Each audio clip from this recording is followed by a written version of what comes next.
Yo, Disturbing Lost Media Volume 4. Talk to me. Let me see what you're talking about. All right, you said the first case is the one that you really wanted to know. I mean, you see?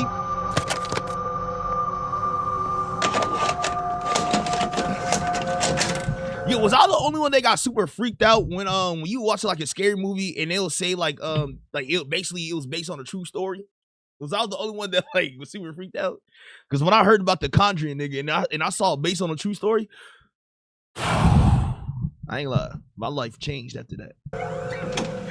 Like this. Not a lot of folks had actually seen the video, the content, because it is like The horribly Ring. graphic. Oh my God, no, The Ring. I still think that's real to this day. Like that's why I don't trust nobody with a VHS. Many of the details are too gruesome to describe. This is a horror film playing Scared out shitless real as a life. kid. Take one, a deadly kiss. What? Kisses are deadly? One day in June of 2018, a 34-year-old woman named Kim Devins was on the phone with a private investigator.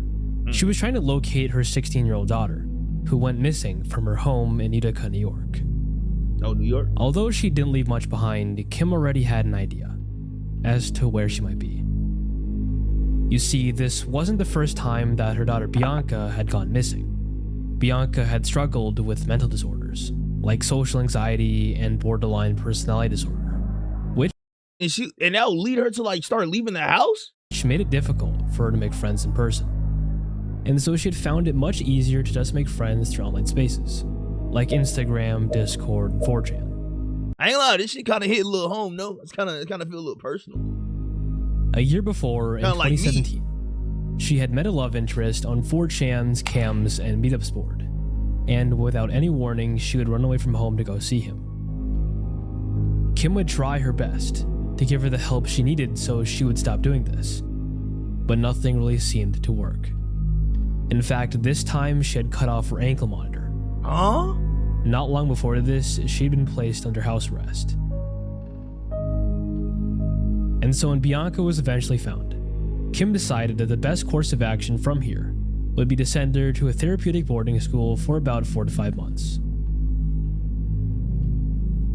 Crazy idea. What do y'all think y'all do to help y'all child out? Y'all child got social anxiety. It's hard for her to make friends outside. And the only way she can make friends is like through online spaces. Or the only way she can be comfortable with talking to people is through online spaces. How would y'all help y'all kids out? Because I'm thinking like the reason why she was on house arrest was because like she kept fleeing. You know, this like she make multiple attempts of fleeing and running away from the house. That's why she got the ankle monitor on, so like she can start running some shit. Nigga, I'm going camping with her cause secluded shit or hobbies can help. Maybe arts and crafts. Like I think what I'll try to do as a parent, like I'll try to help get her out there. So like I'll be there with her. And then we can like talk to everybody, try to introduce her, try to get her to open up. And the more she gets comfortable with that, then I can let her go and be her own, because I know she can like handle herself in like whole conversation, things like that. I think that would be the best route instead of like sending your child to boarding school. Yeah, I feel like that was. I don't want to say. Of course, the mom thought that was gonna be very helpful, but I feel like that's crazy right there. Some sort of outlet, or maybe like one of the buds in his school.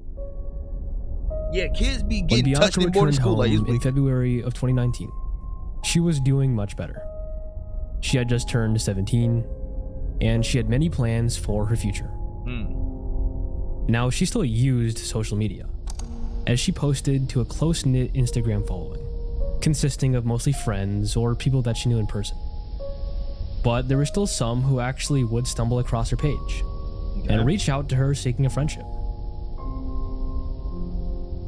Which is exactly how Brandon entered the picture. Brandon, huh? Typical name. In the spring of 2019, Bianca would receive a message on Instagram from a 21-year-old man named Brandon Clark. Brandon lived in Cicero, which was 50 minutes away from Utica, where Yeah, I'm judging the book by its cover. This nigga look like he a killer. I don't know. Something look wrong with this nigga. Bianca lived. They had a few things in common, got along decently well, and became good friends. In almost no time at all, he had completely implemented himself into her life, and even attended her graduation party. Jeff's cousin. To her friends and family, Brandon was just your average nerdy guy, who was a little bit weird at times, but that was it. Eventually, though, Brandon would make it clear to Bianca that he was interested in more than just a friendship. He wanted her to become his girlfriend. But she would just tell him that she wanted to stay friends, and that she wasn't looking for a relationship, especially because she was going into college in the fall, and she just wanted to focus on her studies. That's how it started. Brandon would have a hard time coming to terms with this at first. He had this sense of entitlement because he felt like he had spent a lot of time and money on her. I'm telling you, like, I don't get it, bro. I don't get it with niggas, bro. Nobody can just turn, like when somebody gets turned down, they can just never take it easy. They can just never be like, okay, cool. I respect that. We can still be friends. Okay, cool. Now, granted, if this nigga would spend like, if he spent like $5 million on a girl, you know what I'm saying, flew her out to this place, that place, okay, that's understandable why you couldn't take it lightly. But, bro, nigga, just walk on, keep being friends. Maybe when she go to college and then she get done with college, maybe she realize, yo, maybe you're the one for her. Just let time take its course, bruh. You don't gotta go as far as like killing her or some shit. Or like if she gets in a relationship, you gonna kill the boyfriend because she dating another nigga and it's not you. Like, what's up? Why can't niggas just get dumped lightly, bro? And just take it lightly. And so he felt like he just couldn't let this go. He referred to himself as her boyfriend. Wow. And continuously fed into this delusion. Wow. Even though it was fairly obvious that she just wasn't interested. But after some time, for whatever reason, Brandon stopped making a big deal out of it, and just seemed to accept that this was going to be the way things are. So much so that he even offered to drive her to a concert where she was planning to meet another guy that she'd been texting. Brandon reassured her that he was fine with it because after all, they were just friends. Oh, hell no. Hell no. Obviously no, nigga. On the evening of July 13th, 2019, Bianca and Brandon, joined by this guy that she'd been texting named Alex, were hanging out in a small venue where the concert was being held called Trans Pecos, which was 4 hours away in Queens, New York. As the night progressed, Bianca was having a wonderful time. She and Alex were getting to know each other, they were holding hands, and eventually she would go in for a kiss. Although Brandon didn't say anything, Bianca would notice a change in Brandon's behavior after the kiss. She kisses him. Huh? You just met this guy. I put all my time and energy, money into... I even psyched myself up believing that we were something. And you kiss him off the first meetup? And I've known you for all these years? I gotta do something about this. Oh, yes, I need to kill her. That's literally his thought process of how it broke down. That's literally how it went. That's literally how it went. And that's how she died. Dead ass. He was visibly enraged, and she could easily tell that he was not having it. Yeah, nigga, don't. But You gotta he cut. didn't say a word and just kept to himself for the rest of the night. As the concert is finally wrapping up, and everyone else is on their way home, Bianca's exhausted after the long night out, and gets comfortable in the back seat of Brandon's Ford Explorer. Wow. Brandon enters in the directions into his phone, and he begins the 4-hour drive back home. During the ride, Bianca pulls out her phone and starts texting one of her Discord friends about how much she had a good time and how she was getting to know Alex.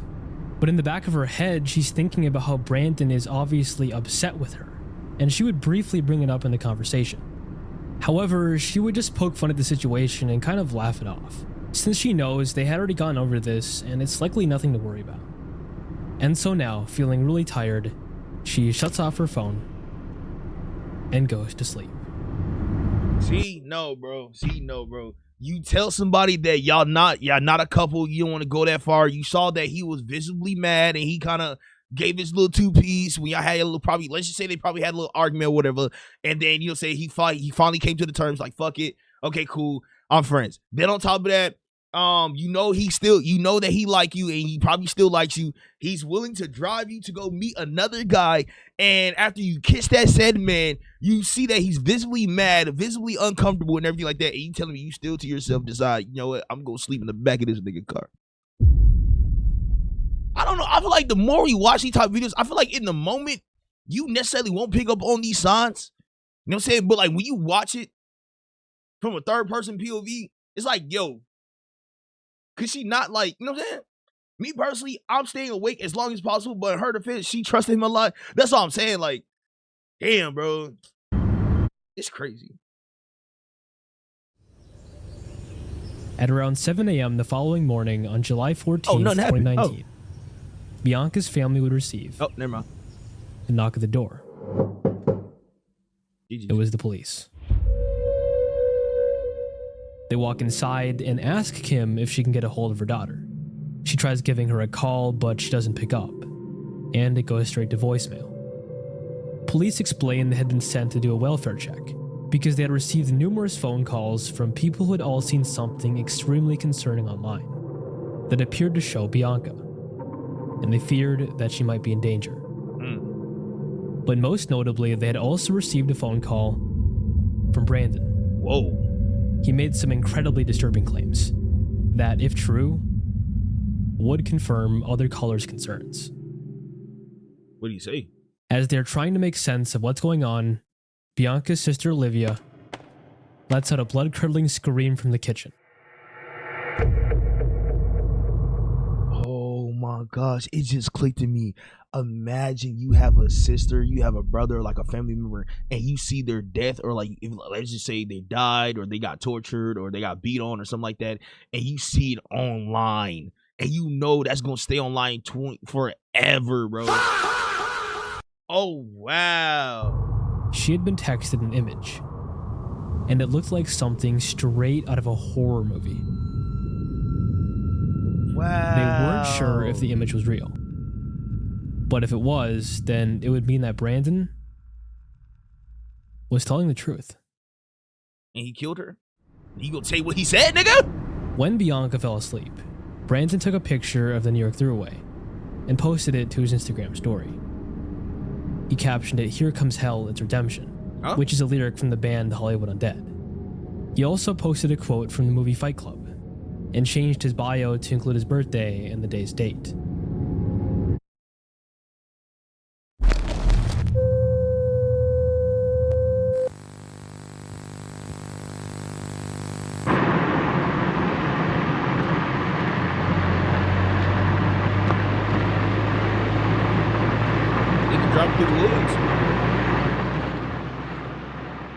When Brandon was about 10 minutes away from Bianca's home, he took a detour and pulled in to a secluded dead-end road.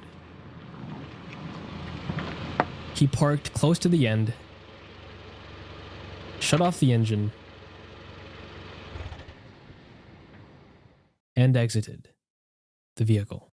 Bro, don't tell me. Okay, I'm scared right now, bro. I'm about to press play, but don't tell me he... Hold on. Don't tell me he did something before he killed her, bro. He walked to the back seat where Bianca was sleeping and woke her up and immediately started confronting her about the kiss that she had with Alex. Oh, wow. I saw you kiss him, right? Yeah, I'm sorry. Well, I'm sorry is not good enough.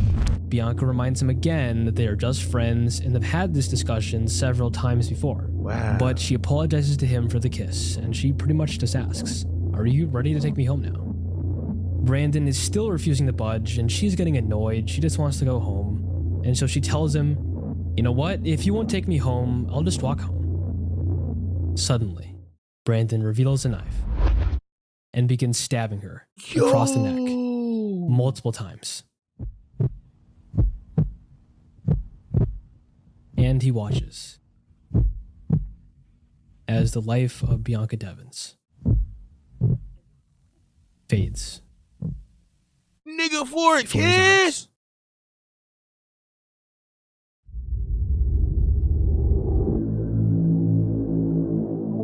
kiss? So now Brandon is standing there drenched in blood, and instead of thinking, what have I just done, Brandon decides that now is a good time to start taking photos. Wow. And so he pulls out his phone and he starts taking photos of her dead body. Wow.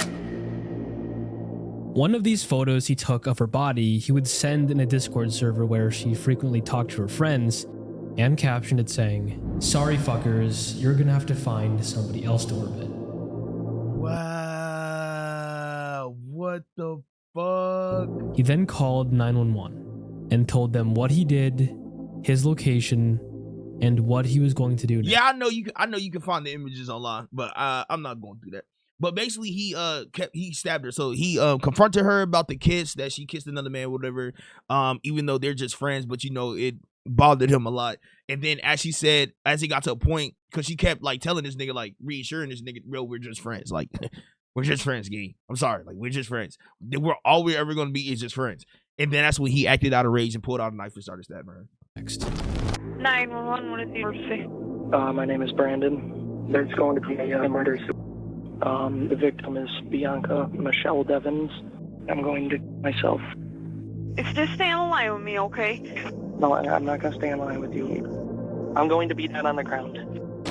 After hanging up with the dispatcher, he dragged Bianca's body out of his vehicle, concealed it under a tarp, and took pictures of the tarp and himself. All while he did this, he shared these photos to Facebook, Instagram, and Snapchat. And almost right away, these photos began to rapidly spread around the internet, unlike anything ever seen before. Well, I don't know, because I've never seen these niggas. In little time, these photos had already made their way to her family. That photo that had everybody like you still so saw the concerned, blood on the knife on his neck. You kind of saw a little on his shirt running down his arm. Like, it was insane. was the photo of Bianca's dead body.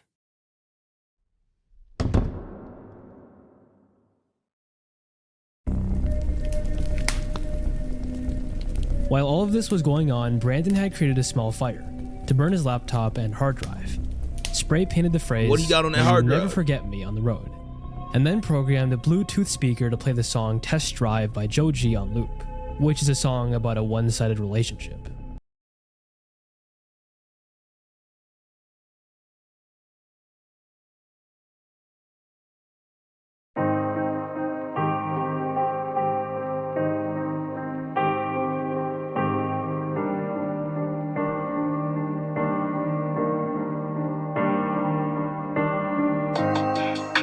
She don't wanna tell lies.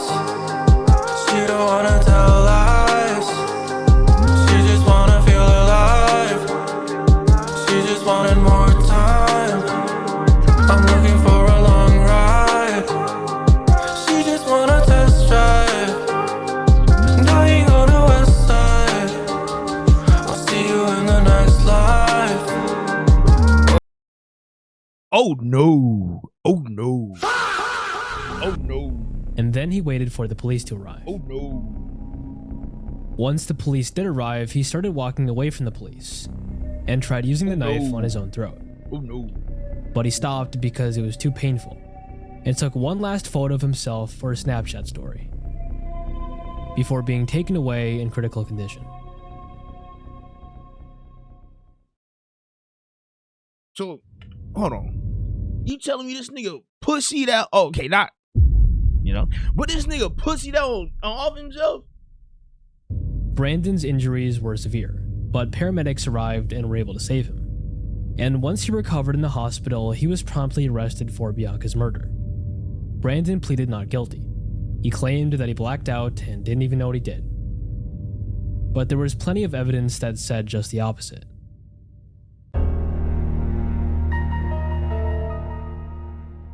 Investigators learned that Brandon was meticulous in his planning, as he kept a detailed checklist on his phone that contained what he was going to post on his Instagram story, what he was going to change his bio to, and the final song that he would play at the crime scene. Wow. Oh, also the next lines were, "You've been calling the wrong name. I said, what do you want, babe? I'm working on my aim. You got me afraid. You got me afraid again." Wow. Okay. That is fucking insane. And then they looked at his computer, which revealed that he'd been searching things like how to find the carotid artery. What? And one of these searches was just how to kill someone. These findings were certainly incriminating, but were nothing compared to one crucial piece of evidence. Bro, he's a dumbass. In the early hours of that July morning. That's why I said, like, killings in today's age versus killings back then, nigga, it's so easy to get caught in today's age. Back then, nigga, you damn near could get away with it. Like, like you can probably catch 5 bodies and get away with 5 bodies back in the day, gang. But in today's age, nigga, you ain't getting away with shit. In 2019. Did he really write what he was posting on social media in his notes? Before Brandon left his vehicle to argue you have with to make sure Bianca he didn't forget, bro. and ultimately close the book on her life. Nah, seriously, he had back in the affixed 80s. his cell phone to the vent of the dashboard, and he pressed. This nigga recorded it? Oh my god! What is up with niggas always recording the... He recorded the argument, the murder, and kept This the camera nigga. rolling as she took her last breaths. Like, I see why he recorded it, because, you know, he was going to, like, kill, like, he was going to off himself in GTA 5. But the fact that he didn't off himself in GTA 5, and then he tried to use the excuse that he blacked out, like, nigga, performative male maxing, I swear to God.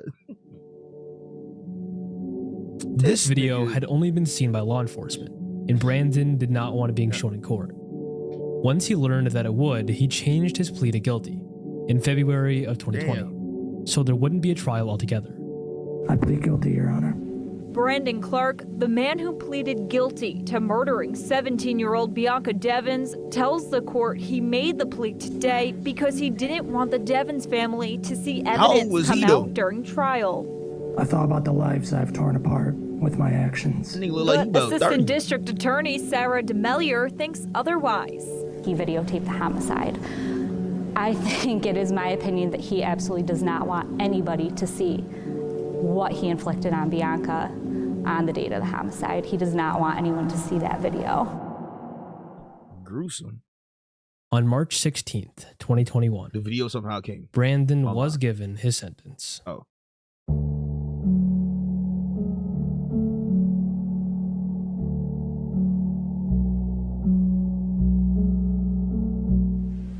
It will be the sentence of this court as to the defendant's conviction for murder in the second degree. He's death. He will be sentenced to an indeterminate sentence of imprisonment. Oh, wow. He shall have a minimum term of 25 years and a maximum term of life in prison. Give this nigga life or gathered death. for a vigil tonight to remember 17-year-old Bianca Devins. They lit candles. I say life or life. And launched luminaries in her memory. 25 to life. I say they give that nigga life. Beyond the walls of Brandon's prison cell, his actions would only continue to torment Bianca's family and her friends. Not only were they grieving over her death, but at every corner they turned, they were haunted by the photo of her dead body.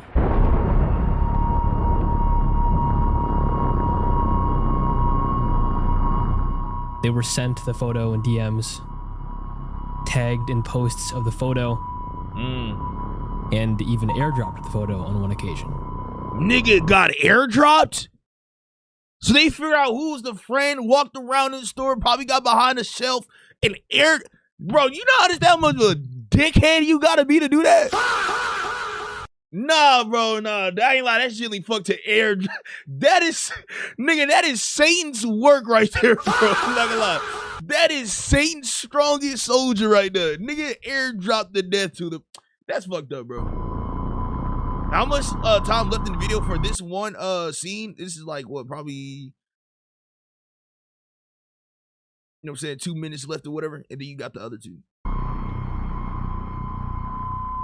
He might and be so when by they got the devil news that the video himself, footage that of the ass. murder had been sent to media outlets, they took legal action. They filed a lawsuit against the district attorney's office for sharing the video and reached an agreement to dispose of the external hard drive that contained it. But with that being said, the fate of the video still remains unclear, as there could be other copies of it stored away somewhere. But one thing we can say for certain is that even if the video does still exist, rest assured it will never see the light of day. While the video of Bianca's last moments is lost, the photo of her dead body is not, as it still gets shared around to this day. The family has since tried working with lawmakers to pass Bianca's law, which makes it illegal in the state of New York to post graphic contents online with malicious intent. However, it has so far been largely ineffective.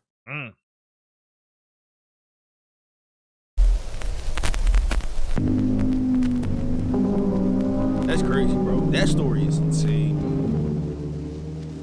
Despite the passage of time, Bianca's mother, Kim, still needs to be very careful when checking her inbox.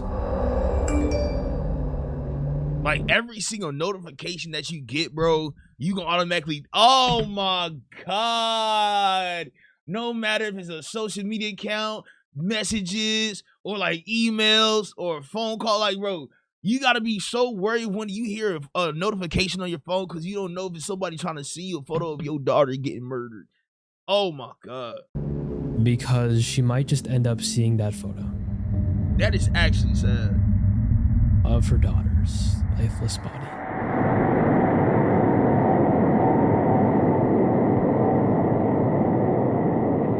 He must have had a lot of anger because what he did to that girl's neck is brutal in her face. What are you telling me that you seen the picture, nigga?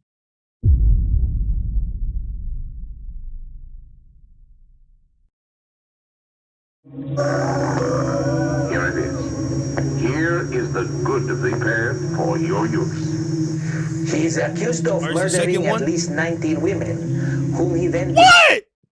Did he say 90 or 19 women? He is accused of murdering at least 19 women. He's accused of murdering 19 women again? No, give this nigga the death penalty. No, not even death penalty. Brutalize, beat this nigga like something, bro. Let this nigga have the slowest death in history. Beat this nigga. Give this nigga the tonic treatment, nigga. Fucking put a fucking centipede down his throat. Something. I'm still stuck on the airdrop. Like, you genuinely have to be the most malicious person on the planet to find the photo, download it, find the mother, then airdrop it. No, that's actually genuinely. That's what I'm saying. Like, nigga, that has to genuinely be the work of a devil. Like, nigga, you have to have no soul to do some shit like that. You literally have to have no soul.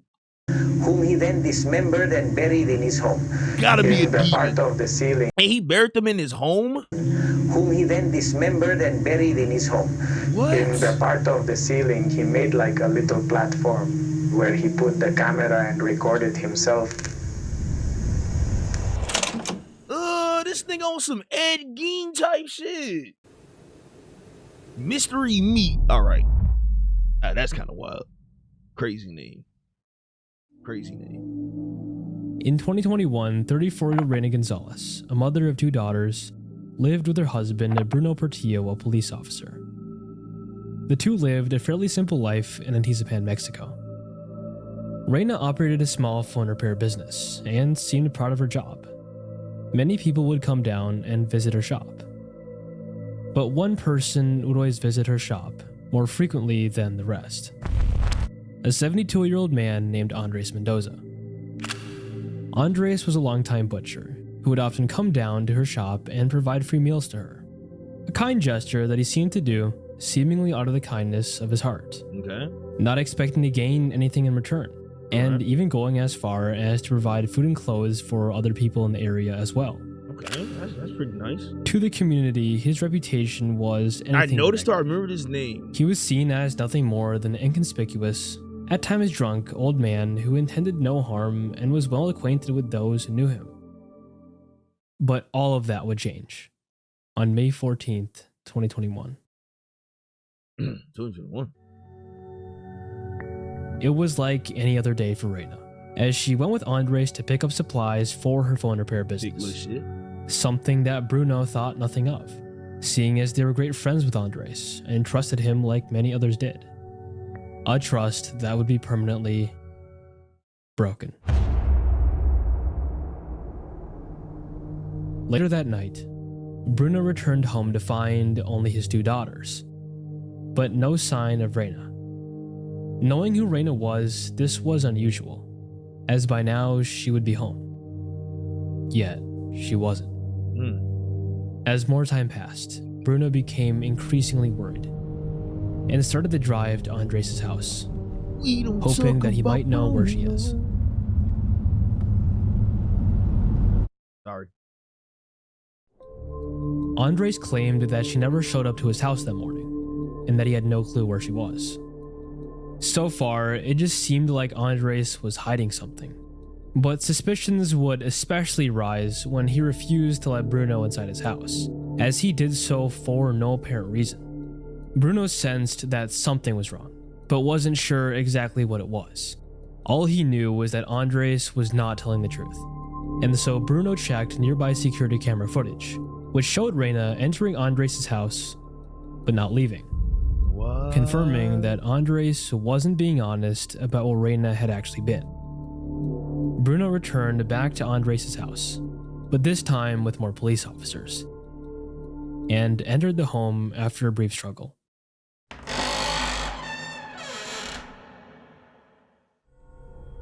The moment that he entered the house, a horrible smell became immediately apparent. He followed the scent to a basement area, where the strength of it progressively worsened. And as he continued to explore the dirty and cluttered house, he began to recognize the smell as decomposing flesh.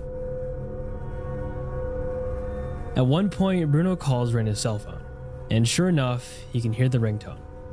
But the sound wasn't coming from the same floor that he was standing on, but rather from underneath the floor. Oh my god. No, genuinely, how would y'all niggas feel, bro? Y'all come home, your wife is not there. You go to meet up with somebody because your wife, because you saw that well, they was friends, right? I believe. Boom, boom, you go meet your friend, you ask, you see my wife or anything like that? Boom, he's lying. You go check the security footage. You saw your wife enter a man's house or into the man's house. You go back with the cops, and now you call your wife's phone. You hear it, and you get that odor like, some rotten flesh, like it just stinks. No, bro, how would you feel in that moment? This led him to discover a trapdoor. As he opened it, he noticed a ladder leading down into the unknown, the smell now becoming unbearable as he descended, almost burning his nostrils. In the center of this seemingly hidden room was a table. On the table sat a series of bags. He opened one of these bags. That's the chopped up parts. And what he saw made him sick to his stomach. Oh. He was staring at the dismembered remains of his own wife. Oh.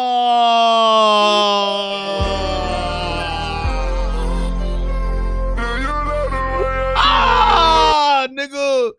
Bro, no, bro. I'll literally be disheartened, bro. I'm telling you, bro, situations like this, I genuinely don't know what I would do in the moment. Like I genuinely don't, I can't think of anything that I would do. You know what I'm saying?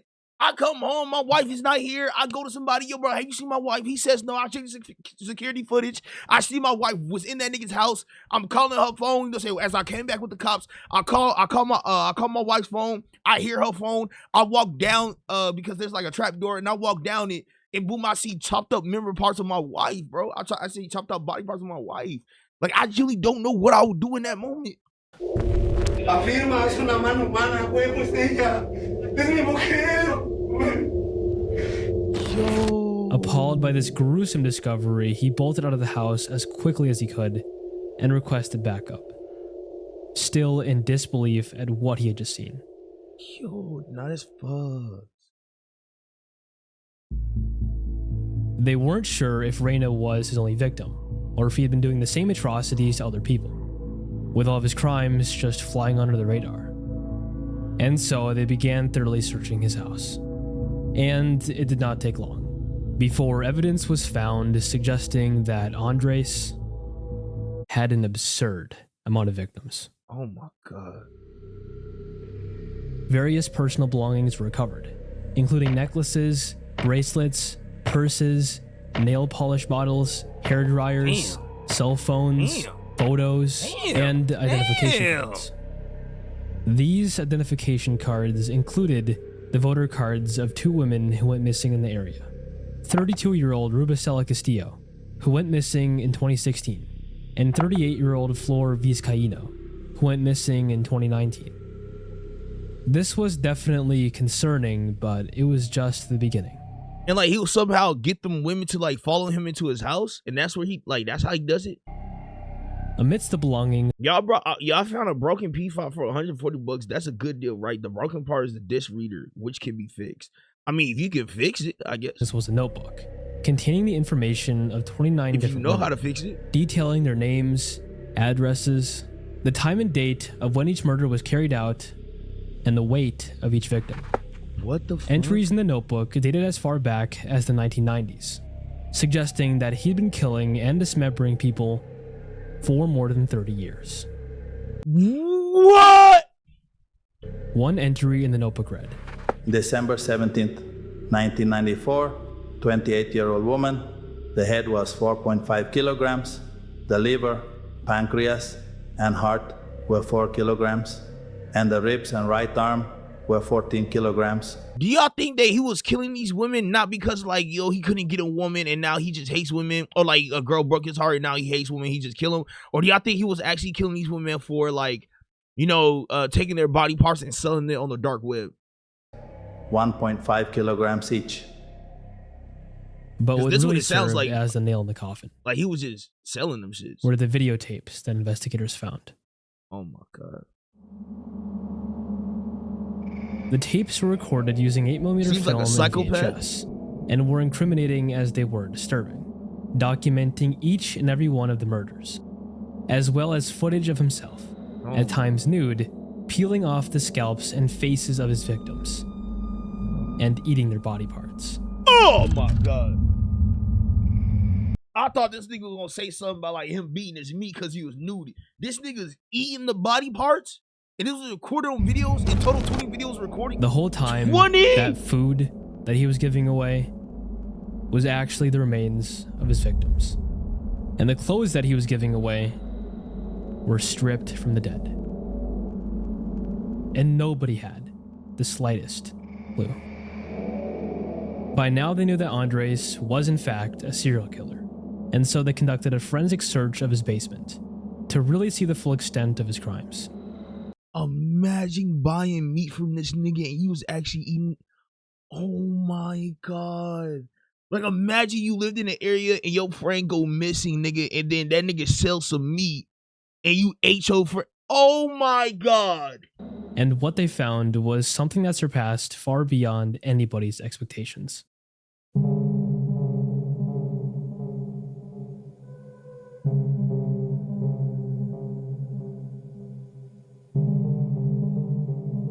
Unearthed from his basement were 4,600 pieces of bones, which investigators believe belonged to 19 different victims, made up of 17 women, 1 man, and 1 child.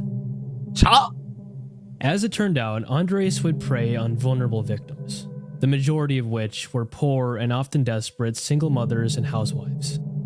He would come across to them as trustworthy and only held positive intentions. He would do this by simply blending in and hiding in plain sight, as well as giving away free food and clothes.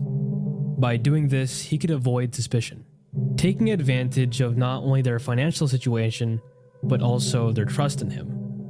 He would lure them back to his house by offering to pay them for doing various odd jobs, which they would take, believing it was a chance to make some money.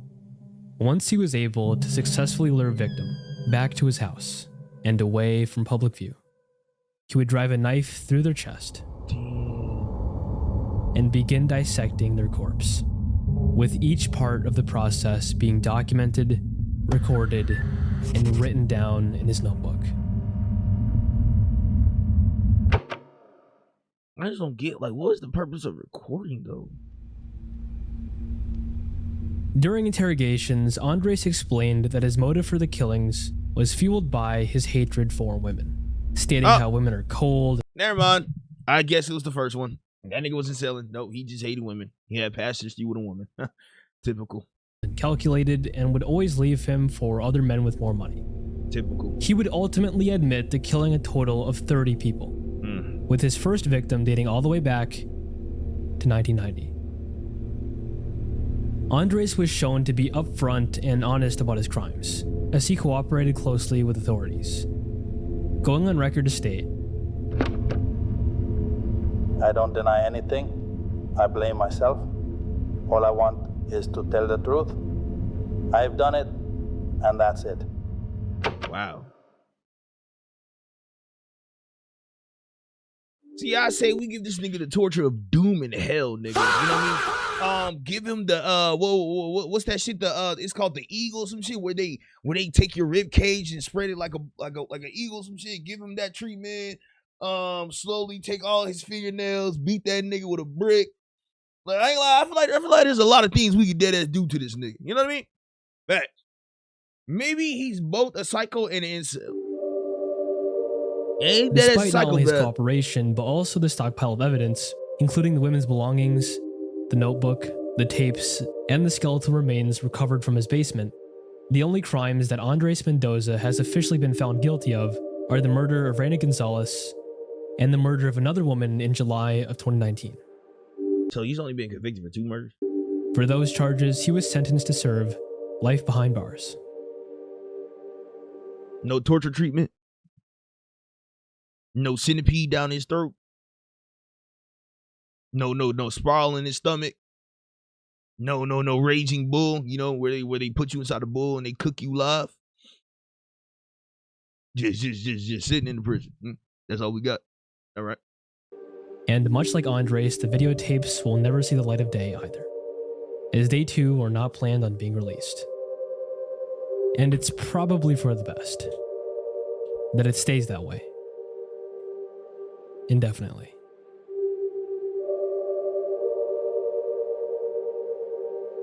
That is sad, bro. Third tape coming? All right, third tape. Third. And these bears can bite. They can kill. Oh my God, no, I don't want to know this one. I don't want to know this one. No. I think I know what this one is. Don't tell me this is the bear one, bro. Don't tell me this is where the nigga and his wife, you know what I'm saying? This nigga think he a bear guru. They not, the bears will attack this nigga. They won't kill him. Don't tell me this is the bear nigga, bro. And then him and his wife, like there's like an audio recording of like the bear chewing and killing both him and his wife. Don't tell me this is that video, bro. It's called a blood eagle. Yeah, the blood eagle. And if I am weak, I go down. And my wife was in the bedroom with the TV on. Okay, never mind. And I heard her scream. You must never listen to this. I know, Werner. I'm never going to. All I saw was a nigga out. Okay, we're good now. I thought it was grizzly teeth. Oh my fuck, bro. I knew it.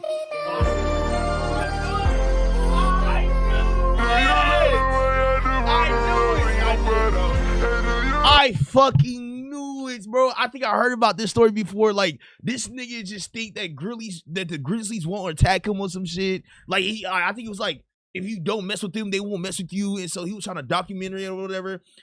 His wife brought some bear spray. He told his wife, don't bring the bear spray. Don't bring the guns. We won't need that. And then they just, when they was asleep, I believe, and it was inside their tent, a grizzly bear came into the tent. And like, there's like an audio recording of like the grizzly bear like eating them niggas. Like, bro, I knew it, bro. Low key, the dude was a dumbass. This guy.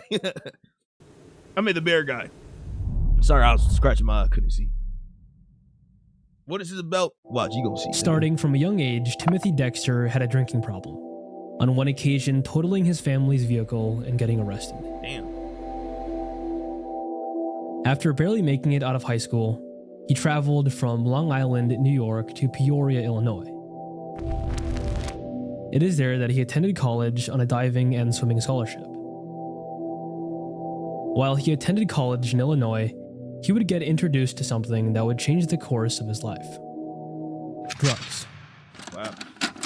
He asked if I wanted to stop by a mutual friend of ours' house because he wanted to pick up some cocaine. The adverse effects of these drugs Yo, the audio on him. And it sound like you watch. It sound like you watch one of them TV shows where like they'll just you be in a black hood and the niggas start selling drugs or some shit. You just hear this come on. I ain't glad. I think that's why I started laughing. Like, say for instance, like think about like the TV show Snowfall. When Franklin and them niggas was selling the dope, like this shit would come on. He would quickly find himself caught up in substance abuse. The audio. But it was just the beginning. And after a back injury, he lost his scholarship. Damn.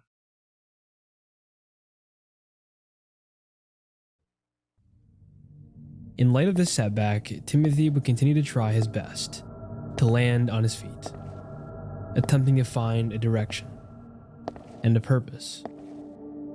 He seemed to be interested in television, with him auditioning for TV sitcoms in Southern California, and also changing his last name to Treadwell. But this didn't work out either. While Timothy moved through darkness, plotted and charted his path, he would stumble over even more unknown bumps and tribulations. He would pick back up his drinking habits and also his drug habits. These habits continuously worsened, posing a significant threat to himself and everyone else around him, as he was using highly addictive, highly dangerous narcotics like cocaine and heroin. And it was only a matter of time until he overdosed. Oh, so this is not the this is not what I'm thinking about.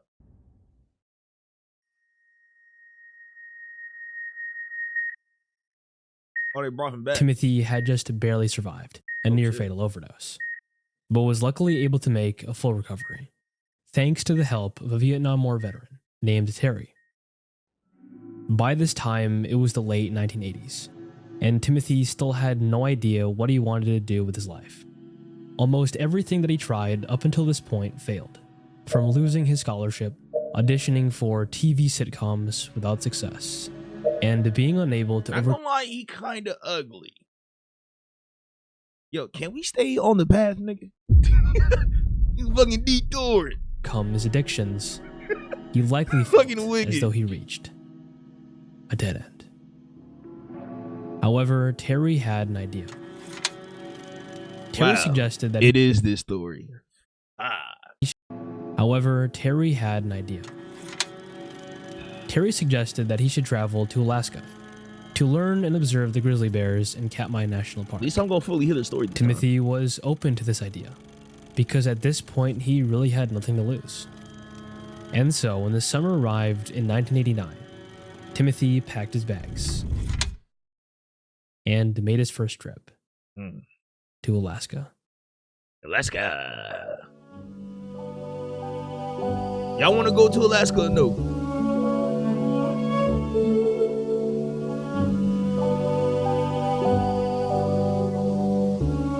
Damn, that motherfucker huge. And just like that, Timothy Motherfucker huge. believed that Like, one thing that's really crazy to me, bro, is like, yeah, you can see the size of a bear, or like you can see like the side by side, like a human and a bear size, and you're like, yeah, it's huge. But like when you see them in person, like I didn't know a lion was huge until I saw it in person, because like I used to watch like a lot of lion documentaries, a lot of videos and shit like that. But until when I was a kid and I saw a lion up close in person, motherfucker was huge. And I know these grizzly bears is actually huge. he had found his life's purpose.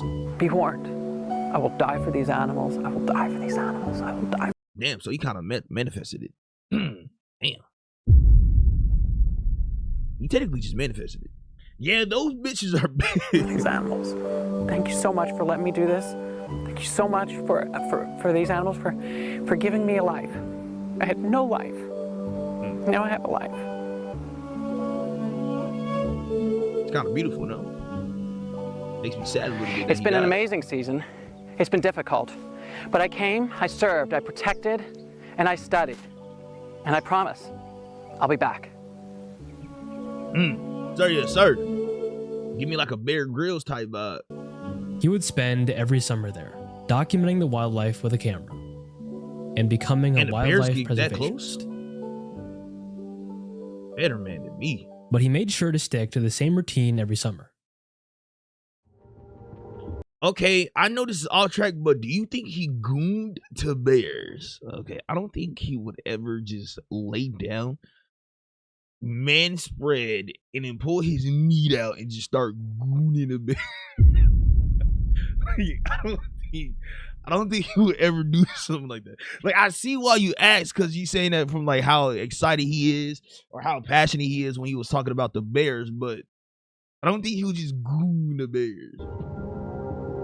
The routine consisted of spending the first half of the summer camping at a location that he called the Grizzly Sanctuary, a spacious open field where grizzly bears roamed around and showed no aggression towards him. Make me want to watch. Which allowed him to get close to the bears and film them with no problems at all. Brother bear. During the second half of the summer, he'd move his camp to another location that he called the Grizzly Maze, a densely forested area where he could hide behind vegetation and get dangerously close to the bears without them even noticing, capturing truly extraordinary footage of these beasts out in the wild.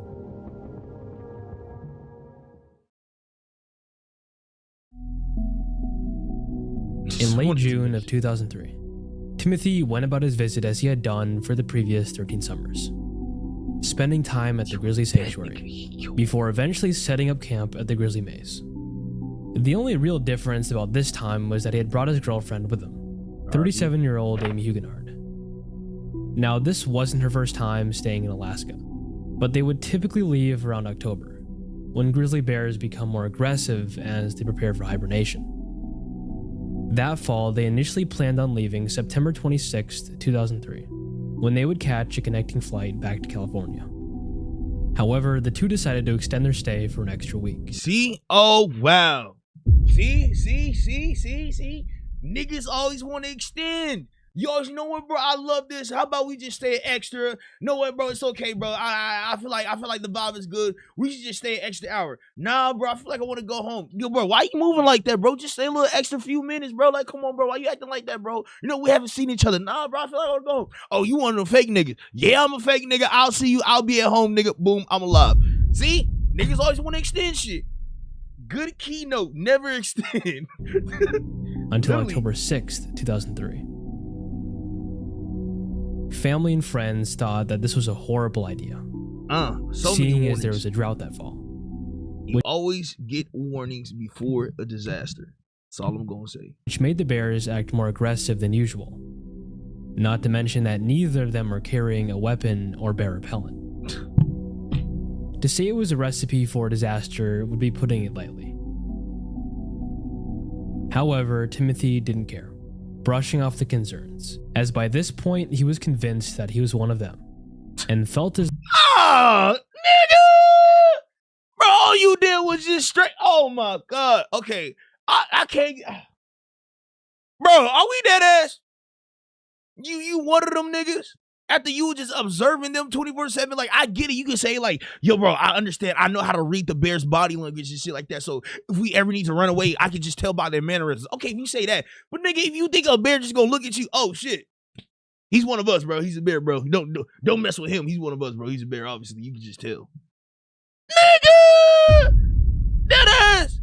You won't catch me staying with bears. No, sir. No, ma'am. Nigga, you won't catch me anywhere close.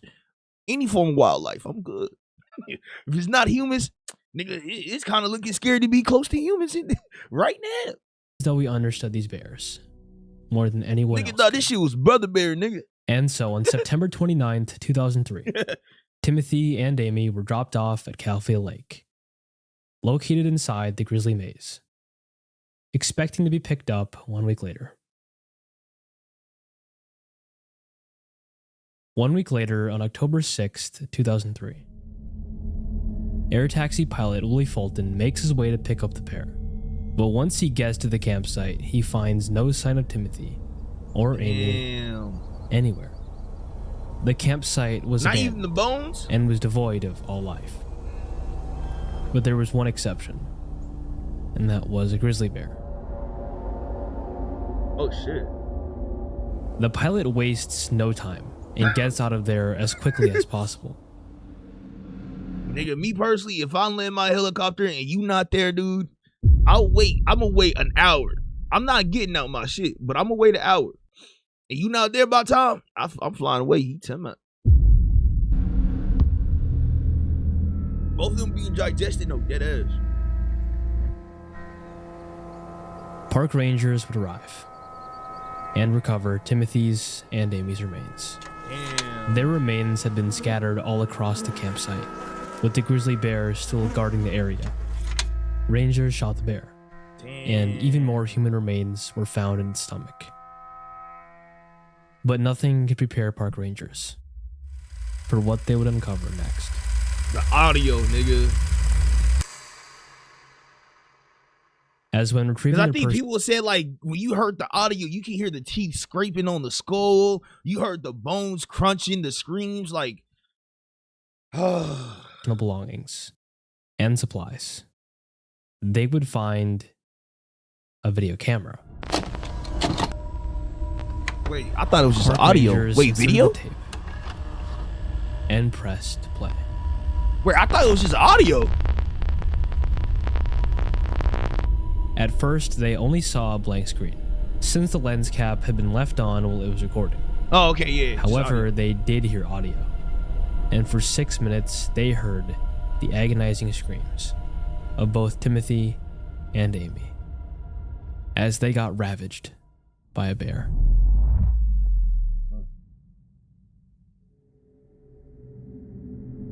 The tape would appear in Werner Herzog's 2005 documentary about Timothy's life and tragic ending, titled The Grizzly Man. Werner was granted access to the tape by Timothy's ex-girlfriend, Jahclov, who was initially handed the tape by authorities. Although we can't hear it, we can see just based off his reaction how truly disturbing the contents of it are, with Werner advising that she should just destroy the tape. I think you should not keep it, you should destroy it. Yeah. I think that's what you should do. Okay. Nigga, if I got the tape, why would I keep, nigga, like, what are you gonna do with it? Yo, bro. You wanna come to my house? Yo, I got a tape of so-and-so and his wife getting mauled by a bear. You wanna hear it? Oh, hey, since everybody's at the house, you know, I want to say they offer to come to the house party. Hey, I got a tape of a man getting mauled by a bear. Y'all wanna hear it? Huh? No? Fuck you gonna do with the tape, bro? You gonna keep replaying it and hear you like, fuck? Because it will be the white elephant in your room all your life. Jewel claims that she never heard the recording herself, and plans never to do so, burying the past in a safe deposit box. Not just so that she doesn't hear it, but also anyone else.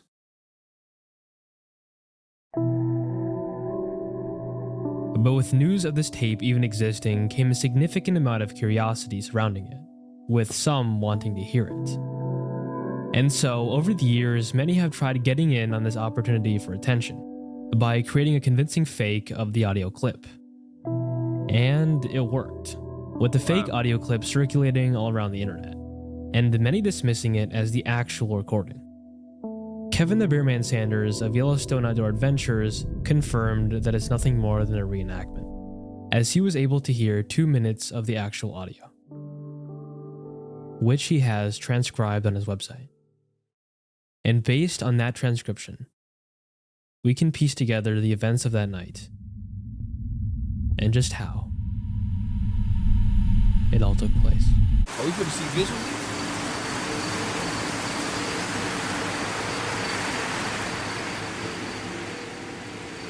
On the night of October 5th, 2003, Timothy and Amy were inside their tent, nestled deep within the Alaskan wilderness.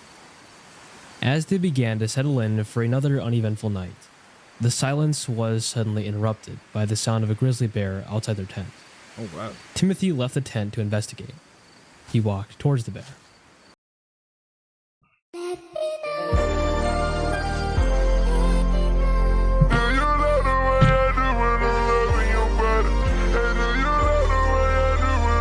Nigga! Nigga! You see the...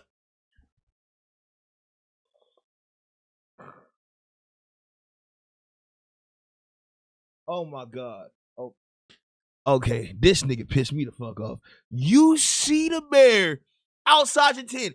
You know what, bro? Because I feel like because I believe I'm one of the bears, he's not gonna do nothing. Maybe he's just a curious creature. He's not gonna attack me. Let me walk up to it. What are you doing? Walk towards doom. Literally walked himself. Oh my God, this is insane. This nigga's basically like DoorDash, bro. Nigga just DoorDash himself to the bear. Speaking softly to it and encouraging it to leave. The bear kept his distance from Timothy, likely judging how much of a threat he was. This stillness made him believe it would be like any other bear encounter, so he wanted to record at least the audio to use in future presentations. But seemingly out of nowhere, it suddenly attacked him. Unaware of what was going on outside, and now with the camera rolling, Amy asked if the bear was still there. But instead of getting a simple yes or no, she heard Timothy screaming for help.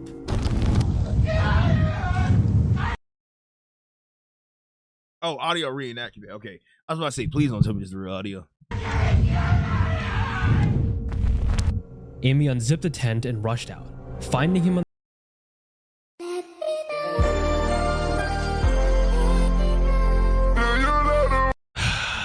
Y'all can call me L, all y'all niggas want, bro. I ain't gonna lie, mud. I think I'm closing that tent up, cuz. Real shit. Like, I don't know, dude. Like, this is why I say don't put me in a position like this, bro. Like, first of all, I'll never be in a position like this because I'll always, like, bringing no weapon or no bird spray is fucking insane. Then on top of that, like, what do you do? Don't trap yourself in a tent. Like, I don't like, I'm just trying to think, like, what do you do in this situation? You get a stick, throw it at it. Nigga, if you throw a stick at it, it's just gonna run at you. Run. Yeah, I'm gonna run. Okay. Yeah. I'm gonna get out this tent and I'm gonna run in the whole acre full of bears, nigga. The forest full of bears. After I run from that bear, because of this nigga screams, I'm gonna get attacked by another bear just randomly out the blue. Like barefoot and all. the ground with his head in the bear's mouth. And then the bear retreats into the darkness. However, moments later, the bear's predatory instincts took over. And although it initially retreated, it would only return. Wow. This time, far more aggressive than before. The bear begins dragging Timothy away, with Amy following, screaming and hitting the bear in a desperate attempt to save him. But the bear's attack is relentless, and her efforts are no match compared to the bear's size, strength, and determination. But if they would have brought a weapon, this could have been all avoided. Amy's screams helplessly continue, until they abruptly go silent, as the tape comes to a stop, capturing nothing but their screams. It is presumed that after the recording ends, the bear turns its full attention right to Amy, ultimately subjecting her to the same exact horrific fate.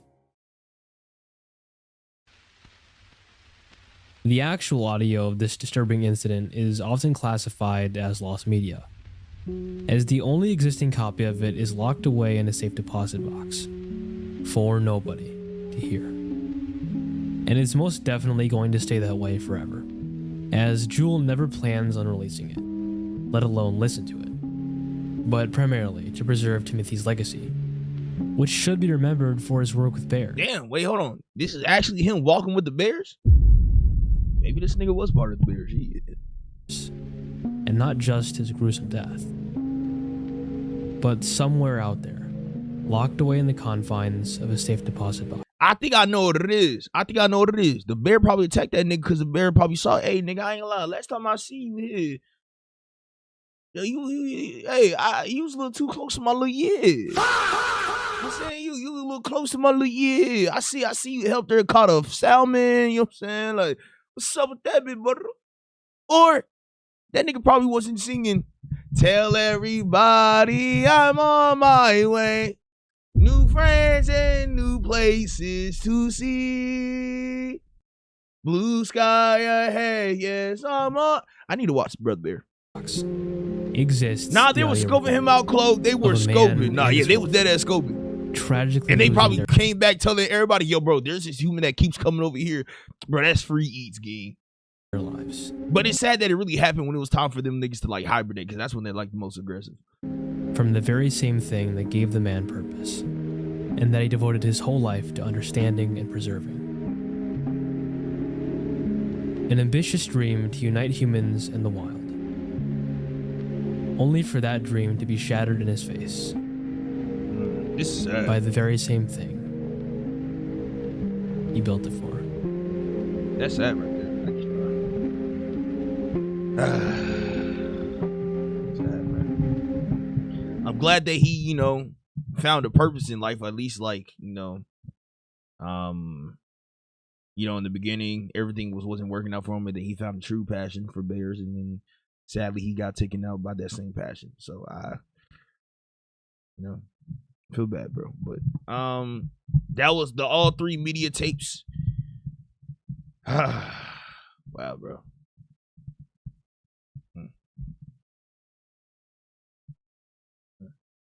Yeah, you won't catch me camping anytime. Fuck no. Oh, no. Yeah, you won't catch me anywhere near camping, nigga. I'm not camping.